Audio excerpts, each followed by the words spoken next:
Bonjour tout le monde. Ce matin, je suis au café-resto Biscotti et compagnie à Chelsea, en Outaouais. Il y a quelques instants, j'ai eu la chance d'échanger avec la propriétaire, Manuela, sur les défis auxquels elle fait face à cause de la pandémie. En plus du Biscotti et compagnie, Manuela est aussi à la tête du Chelsea Pub et des Lofts du village, un projet hôtelier qui doit ouvrir plus tard cette année.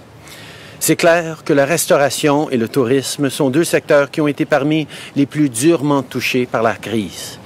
Et comme beaucoup d'entrepreneurs à travers le pays, Manuela a dû ralentir ses activités et faire plusieurs changements pour continuer à servir ses clients. Chez Biscotti et compagnie, ils ont modifié leur menu pour faciliter les commandes à emporter et mis en place des nouveaux protocoles pour protéger leurs clients et leurs employés. Mais acheter de l'équipement de protection individuelle et s'organiser pour les livraisons, en plus de payer les factures, la bouffe et les employés, ça coûte cher. À travers le pays, beaucoup de gens vivent une expérience similaire. Les affaires allaient bien et tout d'un coup, la pandémie a forcé la fermeture des commerces et des restaurants. Les entrepreneurs ont dû donc repousser ou même annuler leurs plans, leurs projets. Notre gouvernement comprend à quel point c'est une situation difficile, donc on a mis en place plusieurs programmes pour les aider à traverser la crise.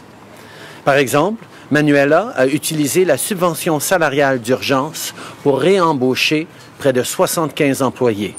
Et avec la réouverture de la terrasse et de la salle à manger du Chelsea Pub, elle pense pouvoir réengager encore plus de gens. Manuela profite aussi d'une réduction de loyer avec l'aide d'urgence du Canada pour le loyer commercial. Les propriétaires de petites entreprises créent des emplois, alimentent la croissance de notre économie et enrichissent nos communautés. Et notre gouvernement est là pour les aider lorsqu'ils en ont le plus besoin. As we start to reopen parts of the economy, our government will continue to be there to help Canadians get back on their feet. And we're making progress every day. In April, we announced a $9 billion plan to help students and recent grads get through the crisis. An important part of this plan was to create jobs for young people in sectors that need an extra hand, and today I have some good news to share. We're creating 500 green jobs and training opportunities for young people in STEM, in the energy, forestry, mining, earth sciences, and clean technology sectors. Ranging from 6 months to a year in length, these internships will give young people invaluable work experience and the chance to explore careers in the natural resource sector. Alors que la vie commence à reprendre son cours, notre gouvernement continue de travailler avec les provinces et les territoires pour protéger la santé des Canadiens et relancer l'économie de façon sécuritaire. Hier, la vice-première ministre et moi sommes entretenus avec les premiers ministres lors de notre 14e rencontre hebdomadaire avec les provinces et territoires. Nous avons notamment discuté de la proposition du gouvernement fédéral de verser 14 milliards de dollars aux provinces et territoires pour répondre aux besoins les plus urgents en lien avec la COVID-19 au cours des 6 prochains mois. C'est de l'argent qui pourrait être utilisé pour offrir plus de places en garderie, accroître le dépistage et la recherche des contacts et faire en sorte que les milieux de travail soient sécuritaires. On veut travailler avec les provinces et les territoires pour que ces mesures soient mises en œuvre le plus rapidement possible.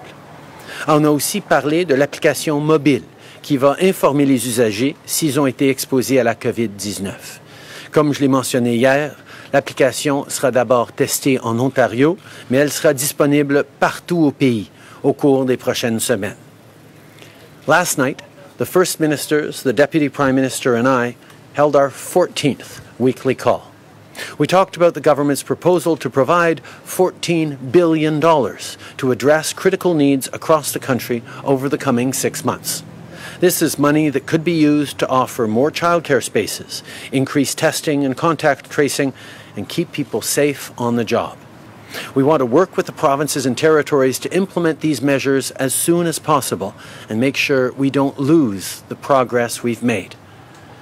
We also talked about the upcoming launch of a new nationwide mobile app to provide notifications of exposure to COVID-19.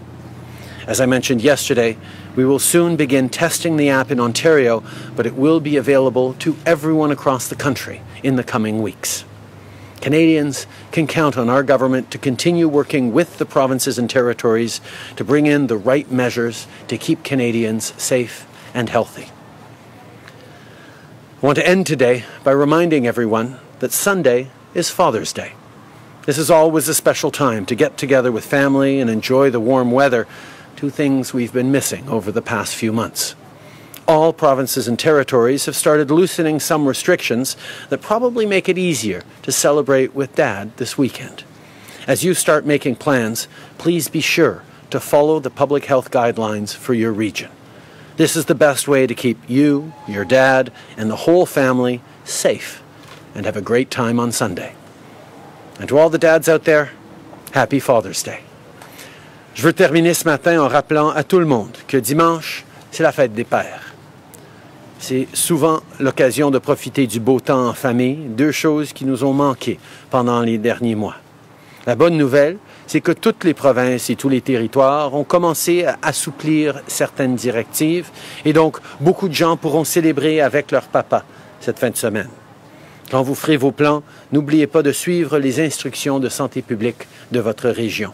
C'est la meilleure façon de protéger votre santé et celle de vos proches. Et à tous les papas qui nous écoutent ce matin, je vous souhaite une très joyeuse fête des pères. Je suis maintenant content de passer aux questions. Merci beaucoup, Monsieur le Premier ministre. On va commencer la période de questions aujourd'hui par le téléphone. Opérateur, c'est à vous. Thank you. Merci. Première question, Mélanie Marquis, La Presse. À vous. Merci. Bonjour, Monsieur Trudeau. Michael Kovrig et Michael Spavor ont été mis en accusation officiellement en Chine. Avez-vous exprimé votre mécontentement au régime chinois? Qu'est-ce qu'on fait à partir de maintenant? Parce que ça semble être le début d'une longue procédure judiciaire qui n'est pas toujours, disons, équitable en Chine. Ben d'abord, je veux souligner mon appui aux deux Michael et mon soutien à leur famille qui, évidemment, vivent des moments difficiles aujourd'hui. C'est sûr que c'est une chose qui nous préoccupe et on est très déçus de l'étape franchie par la Chine ce matin. On a souligné et on est en train de souligner à quel point nous sommes déçus par cette détention arbitraire de ces deux Canadiens qui dure maintenant de bien plus qu'un an. Nous allons continuer d'être engagés directement avec le gouvernement chinois ainsi que de travailler avec nos partenaires, nos alliés à travers le monde pour souligner à quel point c'est important de renvoyer les deux Michael au Canada. We are, of course, disappointed with the decision and the next step taken by the Chinese in the case of the two Michaels, and we offer all our support and sympathies to the families of Michael Kovrig and Michael Spavor, who are obviously living a difficult moment today, as they have been for well over a year with the arbitrary detention of two Canadian citizens. We have continued to express our disappointment with the Chinese decision, with the Chinese detention of these two Canadians. We will continue to advocate for their release, for their return to Canada, while highlighting, of course, that we have an independent judicial system that is going through its rigorous processes in a way that is separate from political interference. This is an important issue that we will keep working on, not with just directly with the Chinese government, but alongside our allies and friends around the world who are equally concerned with this arbitrary detention. En suivi, Mélanie? Oui, au-delà des mots, par contre, Monsieur Trudeau, je comprends que vous dites on est déçus, mais vous avez déjà toujours présenté leur libération comme étant une priorité et depuis plus d'un an et demi maintenant, rien n'a bougé. Est-ce qu'il faut aller plus loin dans les gestes et dans les propos, dans la dénonciation de ce qui est en train de se produire? Depuis 5 ans, notre gouvernement prend très au sérieux la situation auquel trop de Canadiens font face à travers le monde de détention. Et en tant que gouvernement, on a mis beaucoup plus d'emphase sur l'aide consulaire aux Canadiens en difficulté, en détresse à travers le monde. On a eu plusieurs succès au fil des années et ça se passe, et oui, en restant ferme publiquement, mais aussi en travaillant très fermement à l'arrière-plan pour assurer des stratégies de libération, pour trouver des façons de ramener les Canadiens en détresse. Et je peux vous assurer que le travail en arrière-plan continue à se faire de façon extrêmement active. Over the past 5 years, Canadians have seen that as a government, we take very, very seriously the situation of Canadians in difficulty overseas. Over the past years, we've had a number of successes in returning Canadians, on liberating Canadians who were in difficulties, and we've continued to focus on that. Obviously, on top of the public positioning that we're always very firm on, there is also plenty of action behind the scenes in very direct and firm ways that has resulted in positive outcomes in the past and continues to be ongoing in these cases and in other cases similar around the world. Merci. Opérateur, prochaine question au téléphone. Thank you. Merci. Next question, Althea Raj, HuffPost Canada. Line open. Thanks for taking my question. I want to know more about the case involving Mr. Tavera. In the past, you have said that your members of parliament, staffers, but especially MPs with whom there are allegations of personal misconduct, you have taken the stance that once you hear complaints, that you have removed them from caucus. Now, that has not always been the case. We saw that with Ken Hare, and in fact, with staffers, Claude-Éric Gagné in particular, that I'm thinking of. We didn't really hear anything about the investigation until he left your office. What is the standard that you are using now when there are allegations of personal misconduct involving your MPs? Thanks, Althea. As you know, as people know well, from the very beginning of my leadership in the Liberal Party, we've always taken very serious any allegations or reports of misconduct, and that is something that we have led the way on amongst political parties. We put in place rigorous processes, rigorous training, and rigorous procedures to follow in any case of complaints or allegations, and those steps are always followed. We bring in professionals to evaluate the case, to go through the processes in a responsible and rigorous way. We make sure that the conclusions are respected and followed, any recommendations made are implemented, and of course we ensure that we're respecting the confidentiality of the process, which is an integral part of those processes, and that confidentiality is why I can't say much about this particular case, other than to say that we have processes in place that are always followed rigorously and respected. Okay.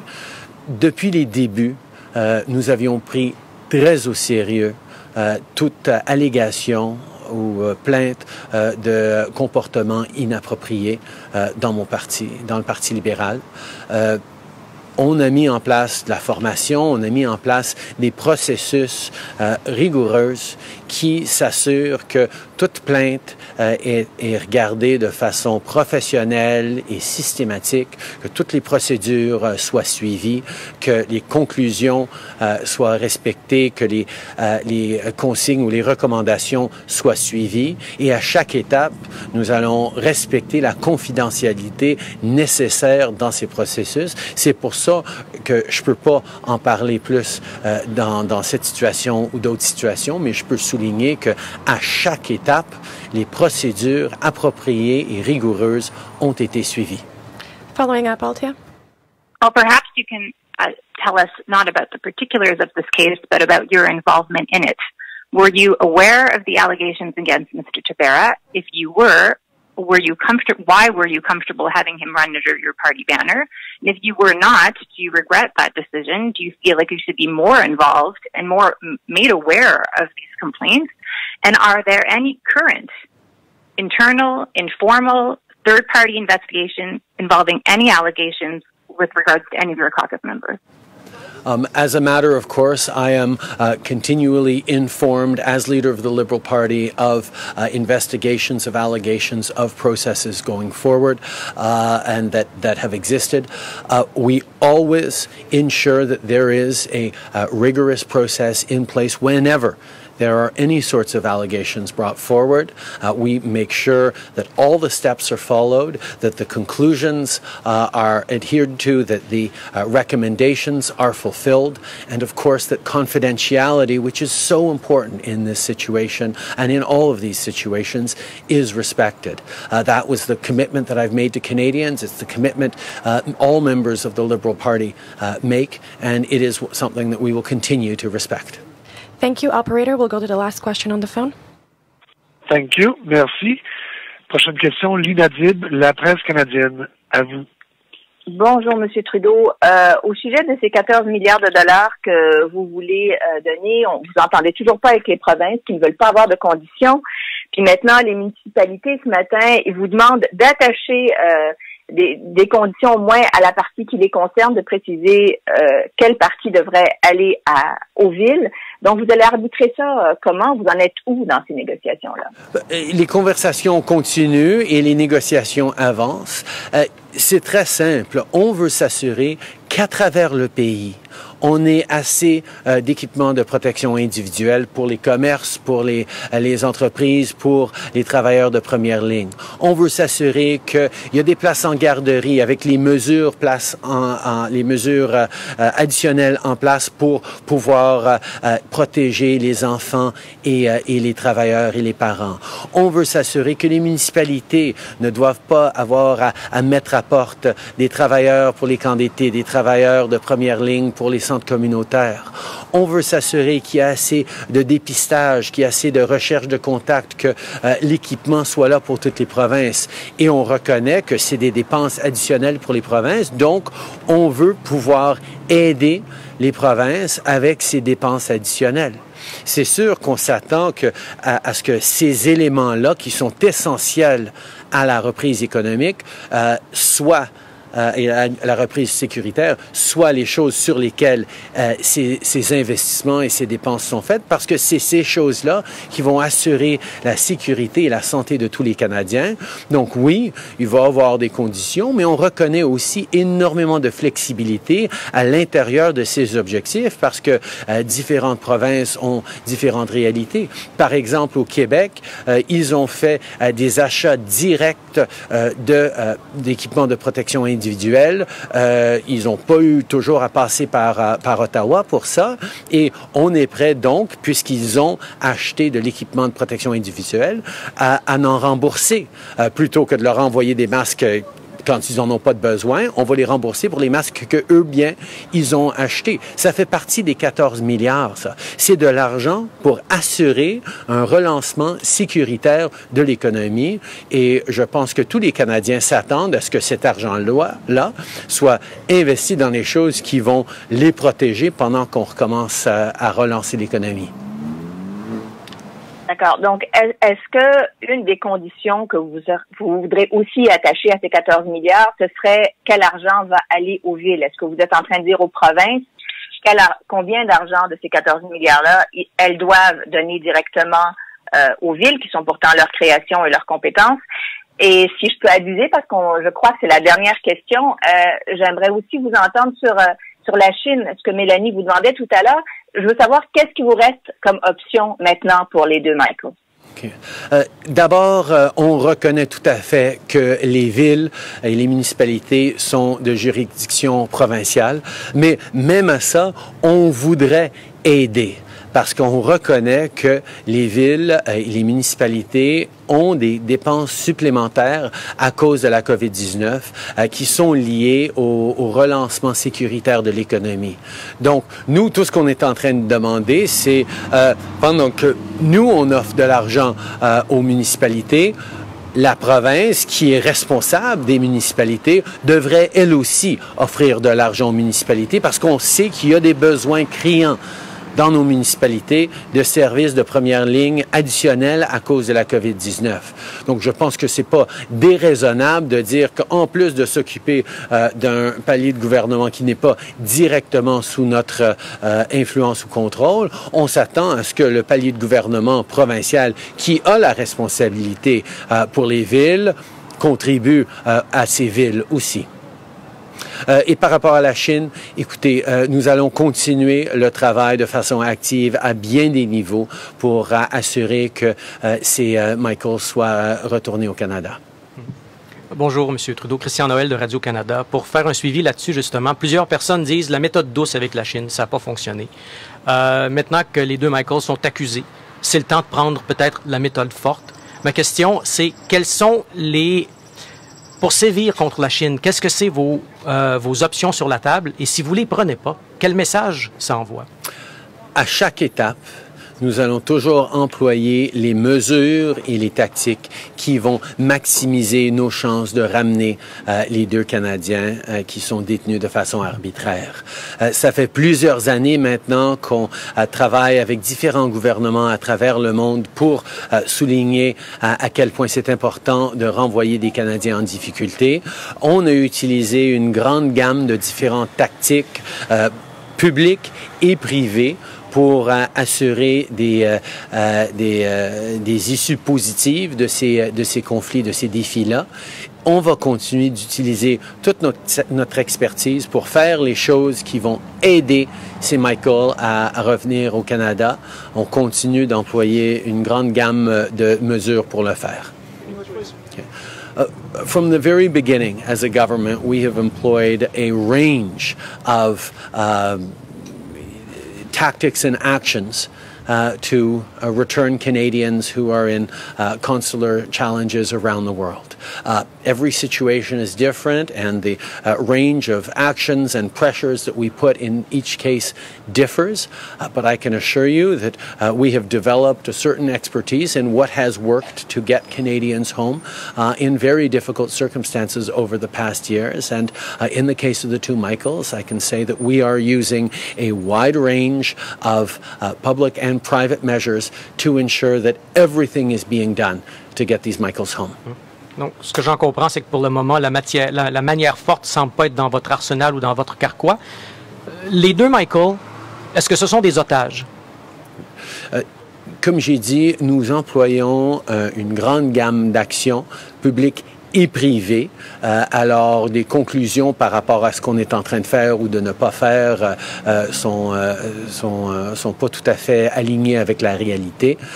On est en train de faire bien des choses pour assurer que ces Michael aient le plus de chances de revenir au Canada. On dit depuis longtemps que c'est vraiment dommage que la Chine n'a pas l'air à comprendre que nos processus judiciaires sont indépendants au Canada, indépendants de toute interférence politique.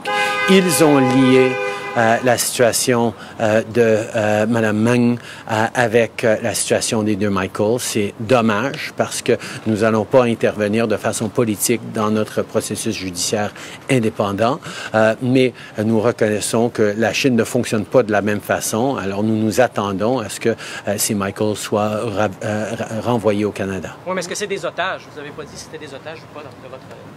Qu'est-ce que vous en pensez? In English, please. From the very beginning, we have highlighted that there is an independent judicial system in the case of Madame Meng underway in Canada, and that we will not and must not and cannot interfere in the independence of our judiciary in this country. The Chinese authorities have directly linked the case of the two Michaels to the judicial proceedings against Ms. Meng, which is extremely disappointing because for us it is not, there obviously are no links except in politics on that. So we will continue to ask the Chinese and put pressure on the Chinese government to cease the arbitrary detention of these two Canadian citizens who are being held for no other reason than they are the Chinese government is disappointed with the independent proceedings of the Canadian judiciary. We will continue to stand strong and firmly on the return of the two Michaels. Hi, Prime Minister. Tom Perry from CBC. On the case of Mr. Tabarra, I just want to be clear. So are you saying that you knew prior to the last election about the allegations against him? And if you did, why did you allow him to run? Could you explain that? Whenever there are allegations against members of the Liberal Party, part of the process is for the leader to be informed. At the same time, the process that kicks in is a rigorous process that has been established to ensure that every single allegation or complaint around misconduct is appropriately investigated, dealt with, that there are conclusions and next steps and recommendations that are fulfilled. In this case, as in all cases, those processes and those steps are taken. Part of that process, and this is the part that is always frustrating for media and for many people watching, is that confidentiality is an integral part of that process to protect the people coming forward. And in respecting the integrity of the process and the protocols and procedures in place, I will also need to respect the confidentiality of everyone involved in this case and cannot comment further, other than to emphasize, as I always have, that we take every single case extremely seriously, that we are always following the processes, that cases are different, and that obviously comes through in the various investigations and procedures, but that we, as a party, as an organization, continue to rigorously apply all the strong procedures in place that Canadians expect of us. Just to follow up, could you confirm then when did you know? And are you looking into why there was a delay between the time he was charged and the time your office found out? Obviously, in regards to the police proceedings, we've all reflected on the fact that there is apparently a rule in the House of Commons standing orders that if a member of Parliament is arrested, the Speaker or the House needs to be officially informed. That rule has apparently not been followed or applied much over the past years. And I think there's perhaps a reflection that that is something that we can look into. But indeed, it does seem it is certainly disappointing as a party leader that the individual in question never chose to inform the party of which he was a part of these charges. And I'll let the police and the prosecutors in this case speak for themselves. En français. Je pense qu'une chose qu'on a découvert dans ce processus, c'est qu'il y a effectivement une règle qui souligne que quand un député est arrêté, la Chambre des communes devrait en être informée. Ça n'a pas été suivi dans ce cas-ci. Apparemment, ça n'a pas été suivi depuis très longtemps. Ce serait une réflexion s'il y a besoin de renforcer cette règlement par mesure de transparence et d'imputabilité pour les citoyens. Par rapport à nous, c'est sûr que ça a été une certaine déception que le député Tabarra n'a pas partagé avec son parti qu'il était dans ces difficultés, qu'il y avait cette arrestation contre lui. Par rapport à la police et au système judiciaire qui n'ont pas informé le public ni personne, ben, je leur laisse les explications. Glenn McGregor, CTV News. Prime Minister, one industry that has really thrived during the pandemic is grocery retail, in large part because workers have put their own health on the line to work in the caches and stocking shelves.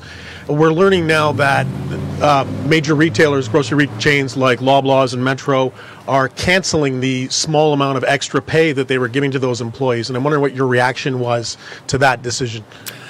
As we've said from the beginning of this pandemic, the people who step up in the midst of the most serious times to ensure that Canadians can still put food on the table, that they get the deliveries they need, that shelves are stocked, that Canadians continue to be safe and fed, are heroes of this pandemic, every bit as much as our frontline health workers and emergency responders.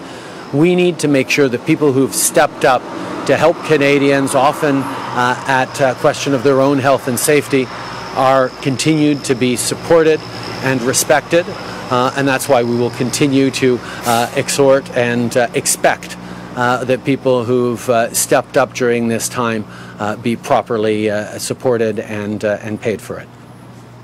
Okay. Je l'ai dit bien souvent depuis le début que ceux qui travaillent en première ligne, pas juste nos experts et professionnels de la santé, mais aussi ceux qui travaillent dans les épiceries, ceux qui travaillent pour livrer de la nourriture, ceux qui travaillent pour assurer que la vie puisse continuer pour des millions de Canadiens, sont aussi des héros qui se sont mis de l'avant au risque de leur propre santé pour servir leur communauté. Nous devons de reconnaître leur travail, nous devons d'assurer en tout temps qu'ils soient compensés de façon adéquate. Good morning, Prime Minister. Jordan Press with the Canadian Press. I wanted to ask you about the $14 billion just one more time. Can you explain what the holdup is on getting this money to the provinces and what you're willing to put on the table to make sure that money starts to flow? We have proposed $14 billion to ensure that every Canadian right across the country feels that there is a safe restart going on around them and that they are properly supported. That means things like ensuring adequate supplies of personal protective equipment, both in businesses and in the regions, in the provinces. It means understanding that childcare, which is going to be so important as people go back to work, particularly with fewer summer camps and possible disruptions in schools as well, that people can have places to send their kids where they're safe. Well, childcare is going to require more spaces, more rooms, more space, different modifications, which will cost more money. So we want to be there to help that. We recognize municipalities are taking on extra expenses to offer the same reliable services needed, whether it's in community centers or day camps or frontline supporters. These are the things that actually matter to a safe restart, and we want to make sure that every province and territory across the country is able to offer a level of protection to all Canadians that is essential not just for the health side of things, but for the restart of the economy. So we put forward $14 billion on offer to provinces to help them with those specific things. We know that there's... Great to be out in the country. We know that there is a range of needs across the country of provinces in different situations, which was why we've put forward flexibility. But at the same time, we expect the money that is allocated to go to help municipalities, which are in need right across the country, actually goes to help municipalities and be matched by investments from the provinces and territories as well. We expect that money that is there to ensure adequate supplies of PPE or adequate testing capacity be used for adequate supplies of PPE or testing capacity. So the flexibility is on how their needs are going to be met. But we are fully expecting that the money we put forward for these things be spent on these things, and that's what Canadians expect. On that, the discussions and negotiations are continuing, but I'm very hopeful that we're going to be able to start bringing forward some good news for certain areas very soon. Hello, Hunter Cresswell at the Lowdown News. We're here in Chelsea, across the street from NCC's Gatineau Park. What work is being done to settle the tax dispute between the municipality and the NCC? I know this is an issue that has been ongoing for a long time, and I'm certain that the appropriate authorities are engaging in ways to resolve it in the right way. Merci beaucoup. C'est ce qui m'a fait la conférence de presse aujourd'hui. Merci beaucoup tout le monde.